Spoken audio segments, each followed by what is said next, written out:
Israel के राष्ट्रपति Benjamin Netanyahu की टेंशन, उनकी परेशानी दोगुनी होने जा रही है क्योंकि अब अमेरिका का सबसे बड़ा दुश्मन चीन इस महायुद्ध में कूद गया है। इजरायल हार जाए इसके लिए चीन ने एक बहुत ही बड़ा कदम उठाया। यह ऐसा कदम है जिसके आगे अमेरिका भी मजबूर नजर आने लगा है।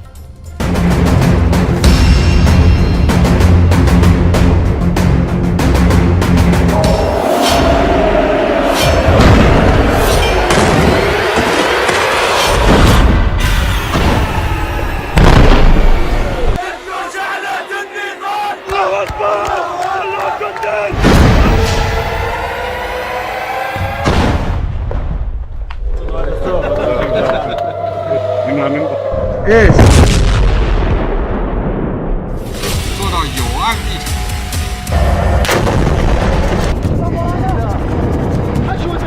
7 अक्टूबर के बाद से गाजा में जिसने हाथ डाला है उसने अपना हाथ जलाया है।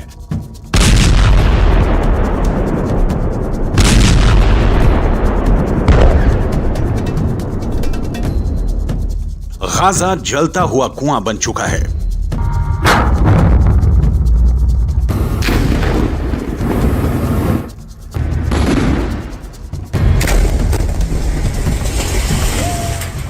जो गिरेगा खत्म हो जाएगा, क्योंकि इजरायल को जिसने भी अब तक रोकने की कोशिश की उसको नेतन्याहू ने सिर्फ एक जवाब दिया, जब तक हमास खत्म नहीं हो जाता तब तक युद्ध जारी रहेगा। बंधकों को छोड़ाने के लिए सीज फायर तो कर दिया गया। गाजा और वेस्ट बैंक से बंधकों और कैदियों को छोड़ाने की तस्वीरें भी आईं। जश्न भी खूब मनाया गया। लेकिन आगे क्या होगा? अब तक इजरायल के सामने ईरान फेल हो चुका है। इजरायल को डराने में हमास से लेकर हिजबुल्लाह और यमन के हूथी भी नाकाम रहे हैं। सऊदी अरब और बाकी अरब देशों की जुबान पर भी ताला लगा है, यानी अरब देश भी पूरी तरह फेल हैं। इजरायल के खिलाफ पुतिन भी खुलकर सामने नहीं आए, यानी रूस भी फेल हो गया।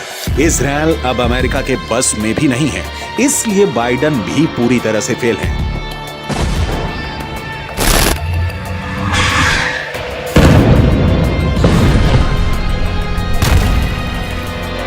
ऐसे में इजरायल को कौन रोकेगा? इजरायल को कौन टोकेगा? गाजा पर फिर बमबारी होगी, इसकी पूरी गारंटी है। ऐसे में इजरायल के युद्ध को कौन खत्म करेगा? कौन इजरायल से टक्कर लेगा? कौन है जिसमें इतनी हिम्मत है कि वो इजरायल से सीधे टकरा जाए? तो इसका एक जवाब आया है।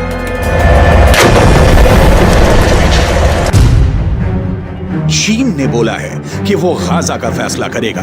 चीन बोला है कि वो इजरायल को रोकेगा। चीन बोला है कि वो फिलिस्तीन का ख्वाब पूरा करना चाहता है। 做到有案必查。 इसलिए चीन ने अब संयुक्त राष्ट्र सुरक्षा परिषद की बैठक बुलाई है और इसमें वो गाजा से लेकर हमास और इजरायल से लेकर नेतन्याहू तक सबका हिसाब करना चाहता है। 中国作为联合国安理会本月轮值主席国，将于11月29日举行安理会巴以问题高级别会议。中共中央政治局委员、外交部长王毅将赴纽约主持安理会会议。 चीन दावा कर रहा है कि वो अब हमास और इजरायल के बीच पावर ब्रोकर बनेगा। चीन दावा कर रहा है कि वो इस युद्ध को हमेशा के लिए खत्म करेगा। चीन ऐसा पहले सऊदी अरब और ईरान के साथ कर चुका है। चीन अब यही फैसला फिलिस्तीन और इजरायल के बीच करना चाहता है। शी जिनपिंग बिग बॉस बनना चाहते हैं। शी जिनपिंग अमेरिका को दिखाना चाहते हैं कि दुनिया में उसका बल्ब फ्यूज हो चुका है। अब चीन की लाइट जलेगी और इससे रोशन होगा पश्चिम एशिया का सबसे खतरनाक वॉर जोन, यानी गाजा और इजरायल। लेकिन क्या यह इतना आसान है? क्या चीन का ऑर्डर इजरायल में चलेगा? क्या चीन को वो नेतन्याहू बर्दाश्त करेंगे जो अमेरिका को भी एहसास दिलाते हैं कि इजरायल और यहूदी वोट बैंक के आगे उनकी हैसियत कुछ नहीं? वो हमास को खत्म करने तक बिल्कुल नहीं रोकेंगे। हमास की मौत 100% पक्की है, ये नेतन्याहू की गारंटी है। אבל באותה נשימה אמרתי גם לנשיא שבגמר המתווה אנחנו חוזרים בכל העוצמה לממש את היעדים שלנו, חיסול החמאס, להבטיח שעזה לא תחזור להיות מה שהיא הייתה, וכמובן שחרור כל חטופינו.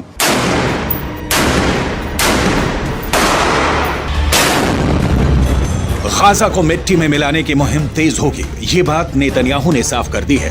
लेकिन इजराइल पर 14,000 से ज्यादा फिलिस्तीनियों की मौत का इल्जाम है और चीन अब इस मुद्दे को खुद हैंडल करना चाहता है। चीन इस पूरे मुद्दे को संयुक्त राष्ट्र सुरक्षा परिषद में लाकर इजराइल को ऐसे घेरना चाहता है जिससे नेतन्याहू बच ना पाए और गाजा में सरेंडर कर दे। 7 अक्टूबर के बाद युद्ध को ऐसे खत्म करना इजराइल की बड़ी हार मानी जाएगी और पहले से घर में घिरे नेतन्याहू की राजनीति का अंत भी हो जाएगा।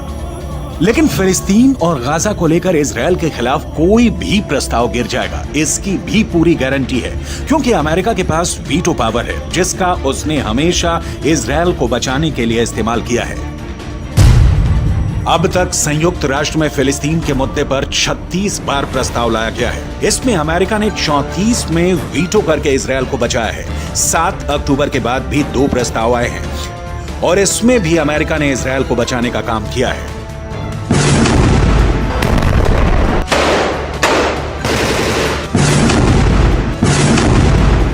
अब गाजा में इजराइल को रोकने के लिए चीन ने सुरक्षा परिषद में बड़ी तैयारी की है, लेकिन नेतन्याहू ने गाजा पहुंचकर इसका पहले ही जवाब दे दिया है कि उनको डराने में कोई कामयाब नहीं हो पाएगा।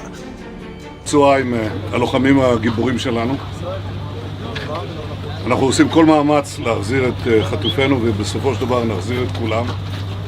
יש לנו 3 יעדים במלחמה הזאת. לחסל את החמאס, להחזיר את כל חטופינו ולהבטיח שעזה לא תחזור להיות איום למדינת ישראל. ואני פה להגיד לחברים כאן, ללוחמים כאן, שאומרים לי את אותם הדברים, ואני חוזר ואומר את זה לכם, אזרחי ישראל. אנחנו ממשיכים עד הסוף, עד הניצחון. שום דבר לא יעצור אותנו.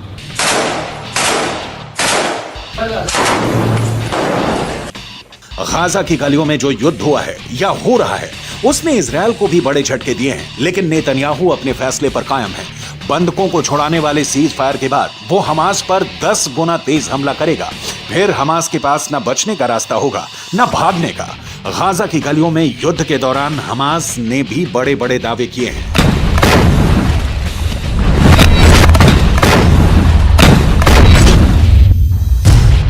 हमास का दावा है कि उसने इजराइल के 180 टैंक और बख्तरबंद गाड़ियों को हमले में फोड़ दिया है। गाजा से लगातार ऐसी तस्वीरें आई हैं जिसमें इजरायली टैंक पर घात लगाकर हमले किए गए। इजराइल ने खुद माना कि अब तक ग्राउंड ऑपरेशन में उसके 70 से ज्यादा सैनिक मारे जा चुके हैं, 250 से ज्यादा सैनिक जख्मी हुए हैं। लिहाजा हमास के खिलाफ जो ताकत इजराइल माना जाता है उसके मुताबिक नतीजे तो इजराइल को भी नहीं मिले हैं। हालांकि नेतन्याहू के सामने अपनी छवि को बचाए रखना बड़ा चैलेंज बन चुका है और गाजा पहुंचकर उनकी पहली कोशिश इसी तरफ नजर आती है। ישבתי עם סגן הרמטכ"ל, עם המפקדים, ועל הקיר היה כתוב עם ישראל חי. אז עם ישראל חי, ועם ישראל גם מנצח. בזכותכם, בזכותכם. תודה לכם.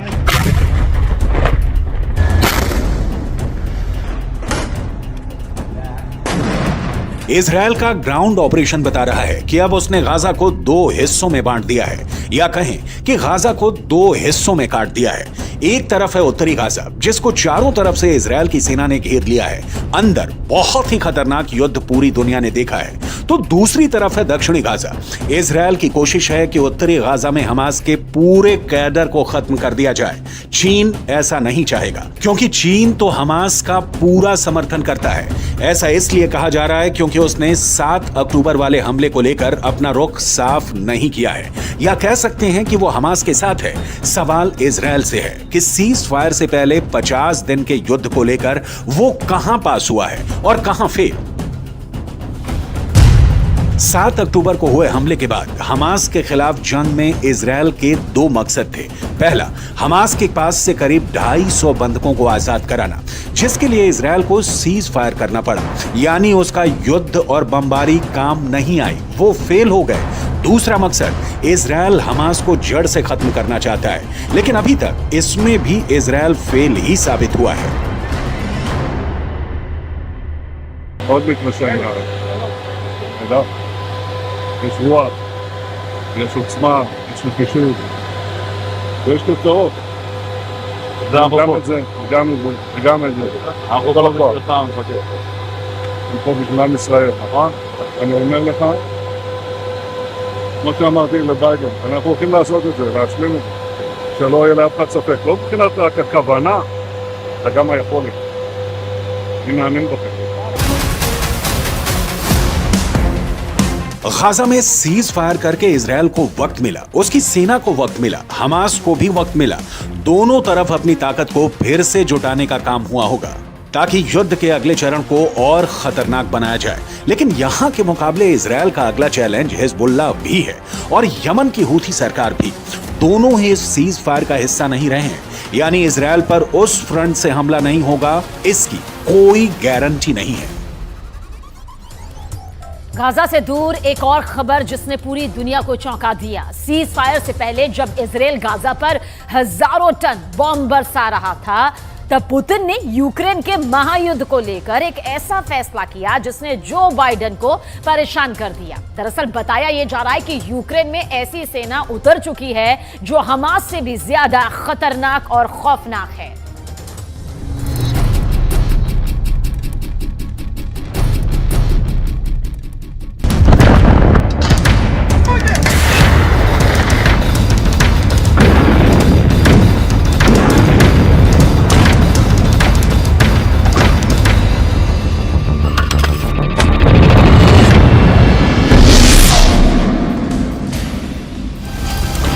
पुतिन ने युद्ध में अब ऐसे लड़ाकों को उतार दिया जो यूक्रेन के सैनिकों को जिंदा खा जाएंगे।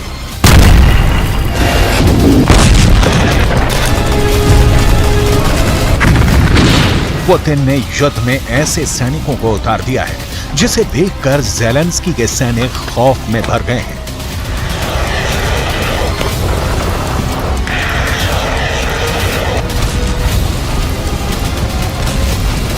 ज़ेलेंस्की के सैनिक पुतिन के सोल्जर से इतना घबरा गए हैं कि वो डर कर भाग रहे हैं।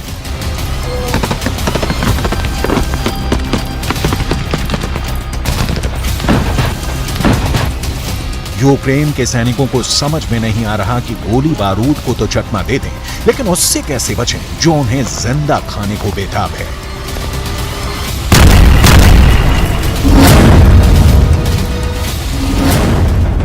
पुतिन ने युद्ध में ऐसे नरभक्षी उतार दिए हैं जो ज़ेलेंस्की के सैनिकों के खून का प्यासा है। इंसानों को मार कर खा जाना उसकी आदत है। वो पुतिन का बहुत वफादार है। उनके हर निशाने, हर हुक्म, हर आदेश पर वो ना सिर्फ जान कुर्बान कर सकता है बल्कि दुश्मन को कच्चा चबाकर खा सकता है।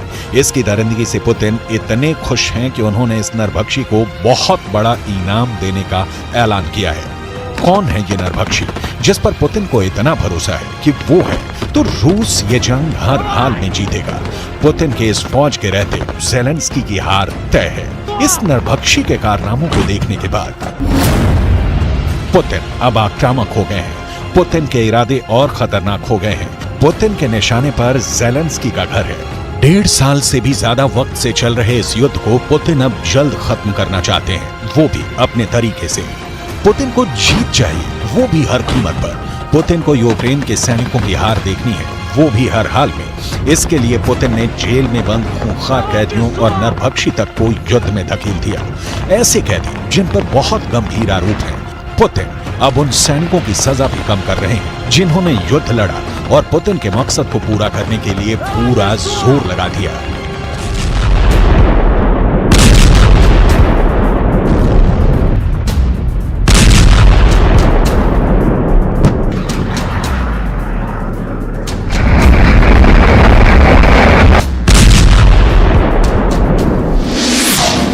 ये है रूस का खूंखार अपराधी डेनिस गोरिन, जिसकी सजा को पुतिन ने खत्म करने का फैसला किया है। पुतिन ने डेनिस को माफ कर दिया। इतने खूंखार अपराधी को पुतिन का यह इनाम इसलिए मिला क्योंकि उसने पुतिन के एक आदेश पर यूक्रेन की सेना में ऐसी दहशत पैदा कर दी कि कई मोर्चों पर रूस ने बिना लड़े युद्ध जीत लिया। यूक्रेन की फौज ऐसे दरिंदों के बारे में सुनकर ही भाग खड़ी हुई।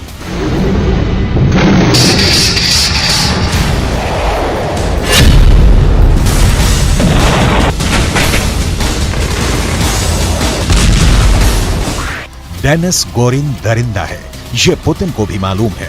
डेनिस गोरिन इंसानों को कच्चा खा जाता है, ये भी उनके कमांडरों को मालूम है। डेनिस गोरिन इंसान के मरने से पहले उसे खाना शुरू कर देता है। ये भी सब जानते हैं और इसी वजह से उसकी दहशत बहुत ज्यादा है। ऐसे खतरनाक अपराधी की सजा माफ करना कितना सही है, इस पर लंबी बहस हो रही है। लेकिन फिलहाल तो पुतिन को सिर्फ यूक्रेन चाहिए, चाहे वो डेनिस गोरिन गोली चलाकर उन्हें दे या फिर ज़ेलेंस्की की फौज को जिंदा खाकर उनका मोर्चा साफ कर दे। पुतिन की सेना में डेनिस की तरह कई अपराधियों को शामिल किया गया और अब इसका नतीजा सामने है। रिपोर्ट है कि पुतिन ने अपनी नई फौज में 35,000 से ज्यादा अपराधियों को शामिल किया।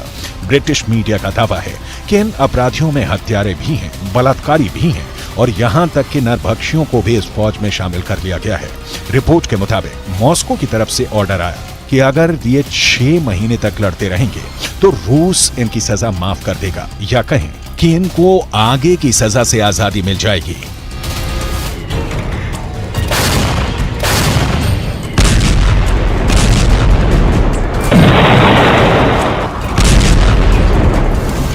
डेनिस गोरिन भी यूक्रेन के खिलाफ जंग में लड़ा और घायल हो गया। फिलहाल उसका इलाज चल रहा है और अब पुतिन ने डेनिस गोरिन के युद्ध से खुश होकर उसकी सजा को माफ करने का फैसला किया है। रूस के इस फैसले पर पूरी दुनिया में सवाल उठ रहे हैं। खुद रूस के लोगों में इसको लेकर बहस हो रही है कि क्या ऐसे खूंखार अपराधी की सजा को माफ किया जा सकता है और इससे समाज में क्या संदेश जाएगा। 44 साल के डेनिस गोरिन को रूस की अदालतों में 2 हत्याओं का दोषी ठहराया गया था। पहली बार डेनिस गोरिन ने 2002 में हत्या की और फिर मर्डर के बाद उसने उस व्यक्ति के अंगों को खाना शुरू कर दिया जिसकी उसने हत्या की थी। इस अपराध के लिए डेनिस गोरिन को रूस की अदालत ने 10 साल की सजा सुनाई, लेकिन अच्छे बर्ताव की वजह से डेनिस गोरिन को सजा पूरी होने से पहले ही छोड़ दिया ताकि वो अपनी बाकी की जिंदगी को बेहतर तरीके से गुजारेगा।